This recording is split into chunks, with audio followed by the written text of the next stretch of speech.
de sangue, a hemorragia. E sentiu no seu corpo estar curada daquele mal. E logo Jesus, conhecendo o poder de si, conhecendo que o poder de si mesmo saíra dele, nós saltamos aí para a parte 9, né? 7, 8, 9. Soltamos para a parte 9, tá? Falando sobre a mulher do fluxo de sangue, que ela vem tocar em Jesus. Então você acompanha parte por parte para você ter um entendimento. Então a mulher veio e tocou em Jesus. E Jesus disse aqui, ó, no verso Marcos 5, do 25, nós já estamos no verso 28. Diz assim: se tão somente tocar nas suas vestes, sararei. E logo se lhe tocou, se secou a fonte do seu sangue, e sentiu no seu corpo estar curada daquele mal. E logo Jesus, conhecendo que o poder, conhecendo que poder ter saído, que de si saíra, voltou-se para a multidão e disse: quem me tocou?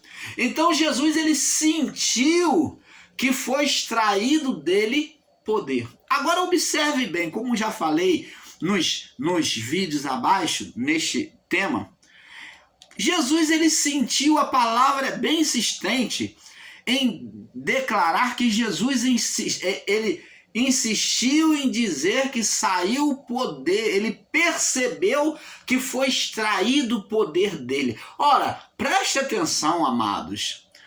Abençoado, vamos acordar para o que é real, o que é espiritual. Negar a manifestação da fé, da cura, da libertação, da expulsão de demônios, do falar em línguas, você negar os sinais, as maravilhas de Deus, da profecia, você é ser ignorante. Por quê?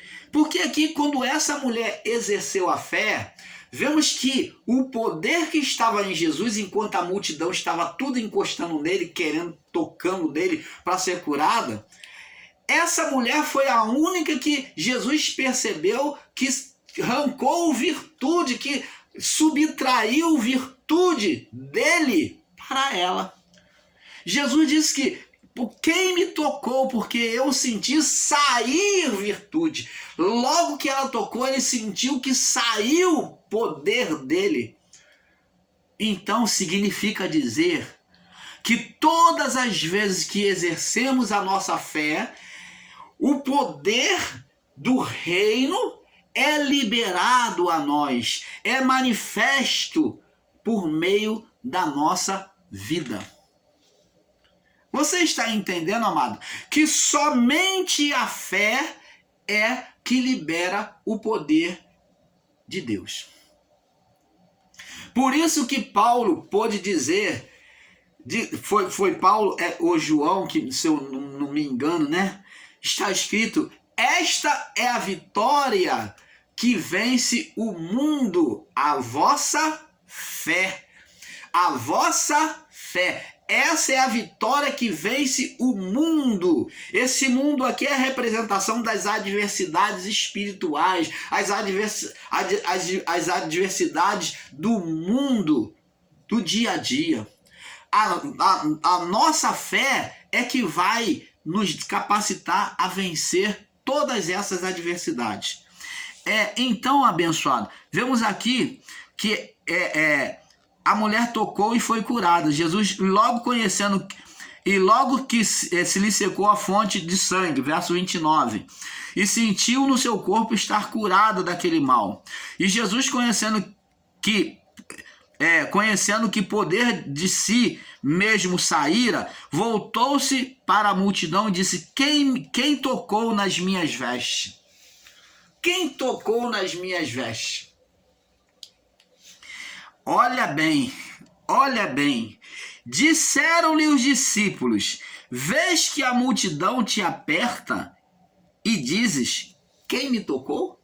Os discípulos falaram de uma forma certa, de uma forma bem direta: mestre, tu vê multidão toda aí apertada, querendo ser tocado pelo Senhor e te tocando. O Senhor vem perguntar quem te tocou. É óbvio que todo mundo te tocou.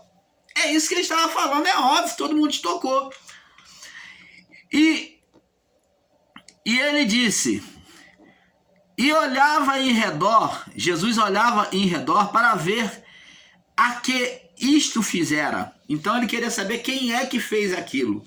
Ele olhou para ver, e então a mulher que sabia que lhe tinha acontecido, temendo e tremendo, aproximou-se e prostou-se diante dele e disse a verdade. E ele lhe disse, filha, a tua fé te salvou. Quem foi que salvou ela?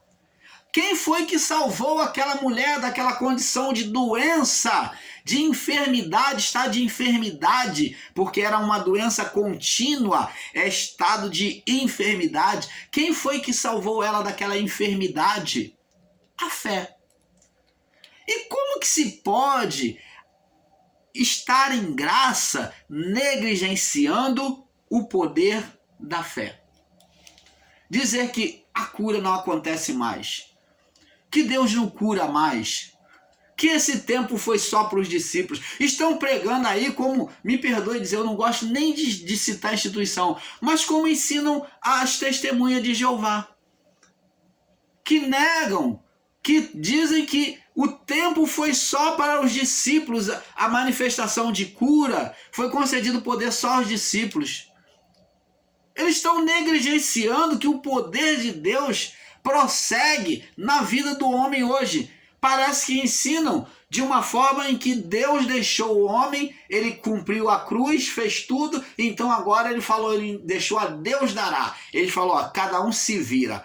É cada um, agora vocês são espirituais, como ensinam aí, vocês são eleitos, vocês são mais do que vencedores, vocês são embaixadores de Cristo, vocês são predestinados, então vocês agora se viram, não precisa mais da manifestação do meu poder. É isso, amado?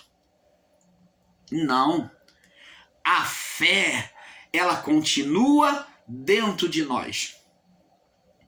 É por meio dessa fé que trará as manifestações do reino de Deus, o reino invisível aos olhos a nós. Ela será o favor de Deus.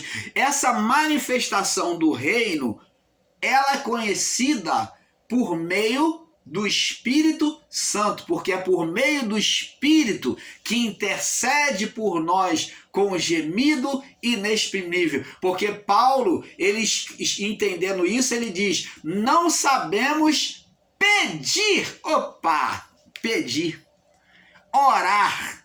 Não sabemos pedir, não sabemos orar como convém. Esse orar aqui é pedir a Deus, é estar em comunhão com Deus diante de uma necessidade. Não sabemos pedir como convém, não sabemos.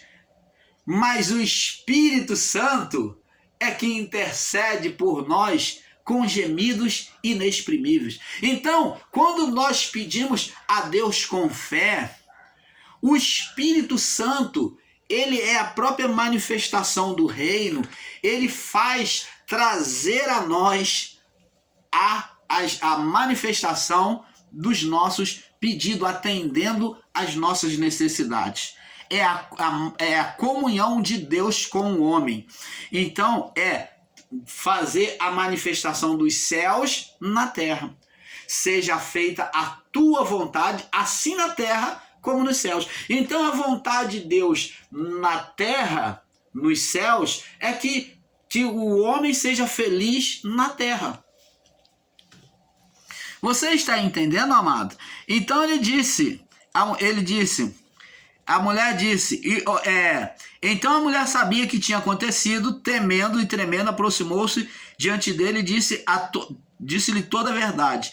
Verso 34. E ele disse, mulher, a tua fé te salvou, vai em paz. Jesus não condenou ela. Jesus ainda abençoou aquela que apresentou a fé. Não tem nada que te condenar, mulher. A tua fé, é que moveu isso. Ele não disse, eu estendi a mão. Não, Jesus não estava ali como há muitos que esperavam Jesus estender a mão. Mas Jesus disse, a tua fé. Ela desenvolveu a fé. Ela atraiu para ela o poder de Deus. É isso que Deus espera de cada um de nós. Que venhamos atrair para nós a manifestação do reino. Ser curada deste mal. Estando ele ainda falando, alguns dos principais agora alguns do principal da sinagoga disseram, a tua filha está morta, por que enfadas o mestre? Então agora morre a filha de Jairo e Jesus vai lá e vai ressuscitar a filha de Jairo, entendeu? Ele vai ressuscitar a filha de Jairo, tomando ela pela mão. Então, abençoados, vemos aí a manifestação do poder de Deus, do milagre. Vamos no livro de Atos, no capítulo 26. Atos 26.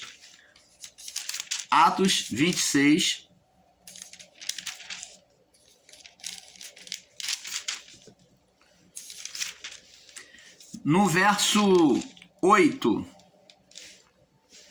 diz assim, porque julgas coisas incríveis entre vós que Deus ressuscite os mortos. Então, para Deus não existe nada impossível. Ele ressuscitou a Lázaro. Por que vocês estão julgando aí que Deus é impossível que Deus ressuscite os mortos?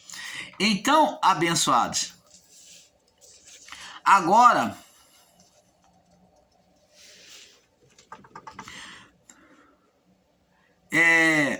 como sabemos, existe a fé, diante da fé o poder de Deus se manifesta, é isso que o canal Luz da Graça tem ensinado, que nem todo sinal que se manifesta nas chamadas igrejas evangélicas, nem sempre Deus está atuando. Às vezes, algumas vezes, em alguns casos, né, raros, vou dizer assim, que não são todos, que existe meninice e que há uma brecha para os demônios atuarem nesse ministério. Então, os demônios atuam por meio desses chamados pastores ou profetas ou profetisa, denominado lá missionária, que dizem que falam por Deus e não estão falando nada. Eu vou deixar aqui um exemplo muito claro para você. Eu não gosto muito de tocar neste assunto, né? Porque é muita banalidade. Então eu não gosto de me aprofundar muito, não cabe muito trazer isso no canal. Eu gosto de pregar a palavra, o Espírito. Mas vou deixar um exemplo para você dos evangélicos que, diante dessa eleição, elegeram um candidato para eles que foi chamado de mito. A idolatria foi tanto que eu acho um absurdo um evangélico, denominar um homem de mito. O único mito para mim é Jesus. O único mito que existiu para mim e que existe é Jesus. Ele é mito nos céus e na terra. Ele é lembrado. O único mito é ele. O meu único ídolo é ele, se existe. Mas esses evangélicos fizeram para si um mito. Já entraram na idolatria. Eles associaram a este homem um mito. Já disseram que Deus acima de tudo e Deus salve a pátria. Então, usaram já um jargão para poder criar uma farsa de espiritualidade. Através do nosso, que está se saindo agora, né? Presidente Jair Messias Bolsonaro, que foi considerado um mito, principalmente para os evangélicos, idolatrando, olha o perigo, idolatrando quando você associa e considera isso como verdade, você já está tirando o lugar de Deus. E um homem que foi idolatrado a um ponto de muitos líderes religiosos impor a mão, os maiores aí considerados das maiores igrejas, né? Igrejas de milhares de milhões aí, de catedrais, homens americanos, que eu não vou estar citando o nome, americano, brasileiros de nome, religiosos aí, homens gritantes, tentando mostrar uma falsa autoridade na sua oração, se eu falar com gritaria, com gritos, tentando mostrar uma falsa autoridade, usando o nome de Deus, o nome de Jesus, dizendo que quem iria ganhar a eleição seria o mito. Apareceu na internet diversos adivinhos que eu, diante daqueles vídeos, eu tive o prazer de rebater e considerar profano e imundo, mentirosos. Eu escrevi mesmo no comentário. Então, amados, e falei para eles, vocês vão ver que vocês são um bando de mentirosos. E todos esses são mentirosos. A prova está aí, que todos eles são mentirosos. Usaram o nome de Deus, falaram que Deus falou, que Deus deu, que Deus... Usaram o nome de Jesus, derramaram o óleo, a maioria deles impôs as mãos sobre esse homem e ele perdeu a eleição. E perdeu da maneira mais feia, porque não teve a menor humildade de acatar o resultado das eleições. Criando aí, como você está vendo aí pelo país, um desastre de manifestação, de incêndio, incendiando a estrada, fechando e morrendo pessoas por causa da falta de medicamento, dos transplantes, e criando um caos aí durante esses dias. E aí, como é que fica? Cadê Deus? Cadê a veracidade da palavra de Deus na boca desses homens? Isto prova que são tudo falso profeta. Mas existe evangelho que ainda preferem, ainda assim, ficarem debaixo do poder desses homens, de ensino desses homens, de condução desses homens. Mas eles não deixam de ser um falso profeta, porque não falaram de forma alguma em nome de Deus. Aquele que eles consideraram que era do diabo, do partido opositor, que era do diabo, que era do demônio, que disseram que não ia vencer, bateram o pé, juraram, mas Deus mostrou que eles são mentirosos. Como nós, o canal Luz da Graça, ensinamos, Deus não se intromete em política, amado. Deus não moveu um dedo nessa briga dos dois.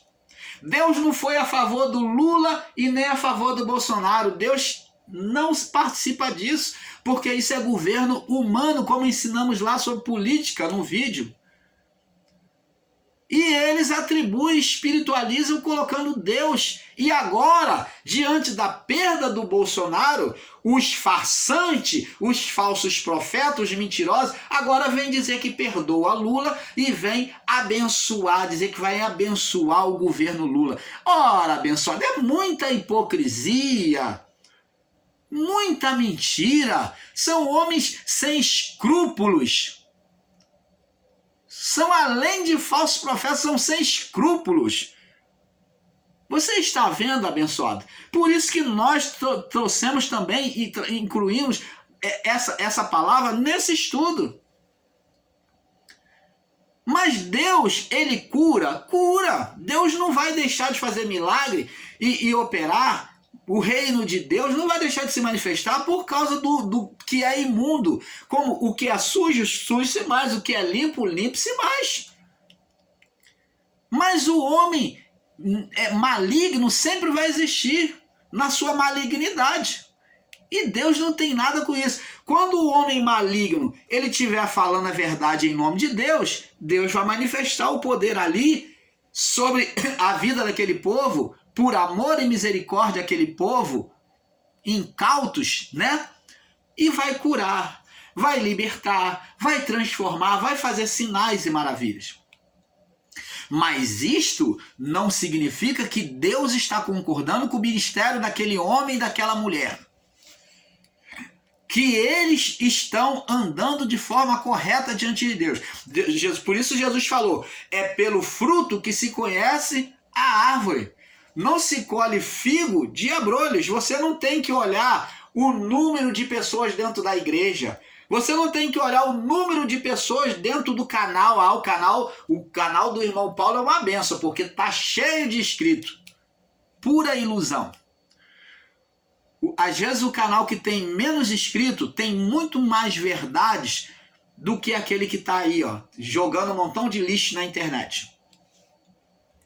Às vezes a igreja que você vai e frequenta com pouquinhas pessoas, com pouquinhas vidas, tem muito mais a manifestação de Deus diante daquele homem que está iniciando na humildade, que quer ver a manifestação de Deus. Então ali você vê muito mais atuação de Deus ali do que numa igreja grande, cheia de aparatos, cheia de luminárias, cheia de efeito de luzes, e púlpito brilhante, e tapetão. Não adianta isso. Pode forrar a igreja de marfim, mas é uma igreja que vai ser vazia da manifestação de Deus. Vai ser como a igreja de Laodiceia apresentada lá no livro de Apocalipse. Pobre, cega e nu. Aconselho que de mim compre ouro puro. É pobre, cego e nu. Aos olhos de Laodiceia, ela estava rica e abastada, adornada, materialmente, aos olhos humanos. Mas aos olhos de Deus, a igreja espiritualmente estava vazia de Deus. E assim também tem muitos homens de Deus, tem muitas congregações, muitas igrejas aí, ministérios aí, instituições que não têm manifestação nenhuma de Deus. Estão vazias espiritualmente. Estão levando o nome de Deus, mas Deus já não se manifesta, porque o homem tem tomado lugar. Agora, quando o homem, mesmo numa igreja depravada dessa, numa instituição depravada dessa, der lugar, tiver humildade, aquele dia que ele der humildade, tiver humildade, der lugar a Deus, vai ser o dia que Deus vai ter espaço de manifestar o Espírito Santo e curar, e libertar, e falar, e transformar vidas. Você está entendendo, amado? Então, não se pode seguir uma regra e dizer que por causa de um torto de alguém, uma palavra torta, uma atitude torta de alguém, Deus não está ali na congregação, que Deus não se manifesta ali para aqueles irmãos que não tem nada a ver com o erro do seu líder, do seu pastor. Não. Deus, ele é um Deus de amor e misericórdia. É isso que temos que entender, abençoados. Agora vamos ler no livro de Oséias. Vamos ler aqui no livro de Oséias. Olha o que Deus diz aqui no livro de Oséias, capítulo 4. No verso 6. Diz assim, Oséias 4, 6. Olha só, já dizia aqui, o meu povo foi destruído porque lhe faltou conhecimento. Porque tu rejeitaste o conhecimento, eu também te rejeitarei, para que não seja sacerdote diante de mim. E visto que te esqueceste da minha lei e do teu Criador, também eu me esquecerei de teus filhos. Então o homem de Deus aqui desprezou a lei de Deus, ele não andou conforme a lei sacerdotal direita. Então Deus, agora por causa daquele homem de Deus corrompido, ele estava o povo foi destruído, perdia as batalhas, né? Caía na mão dos inimigos, né, ficou sem Deus, sem a manifestação de Deus, porque o homem de Deus, o sacerdote, foi corrompido em conduzir o povo. Por isso que disse, o meu povo foi destruído porque lhe faltou conhecimento. Se você não tiver conhecimento da verdade, o povo vai estar na cegueira, como muitos estão aí. Apoiaram lá o Bolsonaro, dizendo que é de Deus, que é de Deus, que é de Deus, e disseram que o Lula é do diabo, que ele o partido dele é do diabo, que ele é do diabo. Então, agora vem pedir perdão ao Lula. Olha que contradição. Botaram a mão na cabeça do Lula, do Bolsonaro, falar em língua, que não sei o que você é um eleito, que não sei o que você é um escolhido de Deus. E aí? As corrupções apareceram. As corrupções chegaram. Então é isso que temos que entender, amados. O meu povo foi destruído porque lhe faltou conhecimento. Porque tu rejeitaste o conhecimento, eu também te rejeitarei, para que não sejas sacerdote diante de mim. De mim, a visto que esqueceste da minha lei, a lei do teu Deus, eu também me esquecerei dos teus filhos. Então, abençoados, é isso.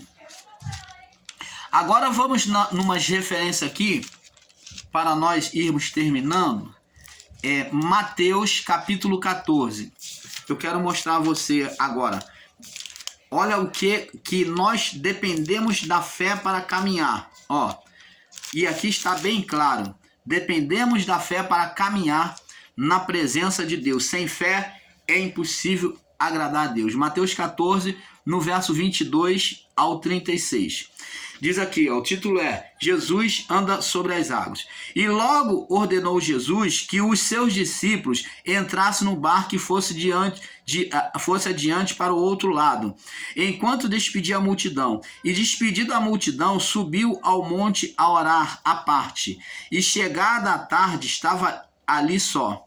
O barco estava já no meio do mar, açoitado pelas ondas, porque o vento era ao contrário. Mas a quarta vigília da noite dirigiu-se Jesus para eles, quem? Aos discípulos, que estavam no barco no meio do mar, andando por cima do mar, e os discípulos, vendo andando sobre o mar, assustaram-se, dizendo, é um fantasma. Gritaram com medo. Jesus, porém, lhe falou logo, dizendo, tem de bom ânimo, sou eu, não temais. E respondendo-lhe Pedro, disse, olha o que Pedro vem dizer, Senhor, se és tu, manda-me ir ter contigo por cima das águas. Olha que Pedro foi bem sucinto em querer afirmar para Jesus, olha, eu vou acreditar que é tu, Senhor, que é tu, Jesus, mas se é tu, assim como tu está andando sobre as águas, então também eu quero andar sobre as águas. Pedro então desejou, acreditou que assim como Jesus andou sobre as águas, ele também poderia fazer ele andar sobre as águas. Então, ele disse, vem, e Pedro, descendo do barco, andou sobre as águas para ir ter com Jesus. Então, agora eu pergunto a você, a fé fez Pedro andar sobre as águas? Ele acreditou que, como Jesus estava andando sobre as águas, se era Jesus, ele também podia andar. Ele acreditou. Ele mostrou a fé. Ele andou sobre as águas? Andou. Aí ele diz aqui, então ele disse, vem Pedro, descendo do barco, andou sobre as águas para ir ter com Jesus. Ele andou? Andou. A Bíblia diz que andou. Mas sentindo o forte vento, teve medo e começando a ir para o fundo, clamou dizendo, Senhor, salva-me. Olha, preste atenção. Tudo é a fé, amados. Aqui estamos de novo mostrando que somente pela fé é que o sobrenatural, que é andar sobre as águas, estamos falando de algo sobrenatural, andar sobre as águas, assim como transportar montes é sobrenatural. Então, Pedro queria andar e Jesus falou, vem Pedro, ele concedeu autoridade. Quando ele falou vem, ele concedeu autoridade àquele que estava crendo que também podia andar. Então Pedro começou a andar de fato. A palavra se cumpriu. A autoridade foi concedida, Pedro estava andando sobre as águas. Só que agora, diante de Pedro, vem uma adversidade, que é a força do vento. Essa força do vento é a representação da atuação da força do inimigo. É aonde o ser espiritual, Satanás, ele vem agora fazer Pedro olhar e cair na realidade e dizer, tu não é isso tudo que tu tá pensando não. Opa, olha para baixo. Pedro, enquanto estava andando, estava bem, mas vem uma força do vento de repente. Não foi Deus que provocou aquela força do vento, não foi Jesus que provocou, mas foi o próprio ser espiritual Satanás. Houve uma adversidade invisível, espiritual, que soprou o vento com força, desafiando a fé de Pedro. Quem desafia a nossa fé são as forças do inferno, as forças espirituais da maldade. Então, movendo sobre o curso da natureza, né, isso tudo com a permissividade de Deus, do Criador, então soprou o vento com mais força para poder roubar a fé de Pedro. Pedro estava se sentindo andando sobre as águas. Então Pedro, sentindo a força do vento, olhou para baixo, né? Sentindo a força do vento, teve medo, né? E começou a ir para o fundo, a afundar. Ele olhou para baixo e começou a afundar. E clamou dizendo, Senhor, salva-me. Agora preste atenção. A fé de Pedro fez ele andar sobre as águas? Fez. Só que ela foi uma fé temporária. Pedro teve fé? Teve. Mas ele teve uma pouca fé, por um pouco tempo. E logo começou a afundar e disse, Senhor, salva-me. Logo Jesus, estendendo a mão, segurou e disse, olha o que Jesus agora vai responder. A resposta aqui, Segurou pela mão e disse, homem, como que Pedro? E Pedro era um homem como? De pouca fé. Ele tinha fé? Tinha. Mas a fé de Pedro, como sempre vimos na Bíblia, até o período de Pentecoste, antes de Pentecoste, foi uma pouca fé. A fé de Pedro só foi permanente quando ele recebeu o batismo com o Espírito Santo, depois de ter testemunhado todos os feitos de Jesus, e o Espírito Santo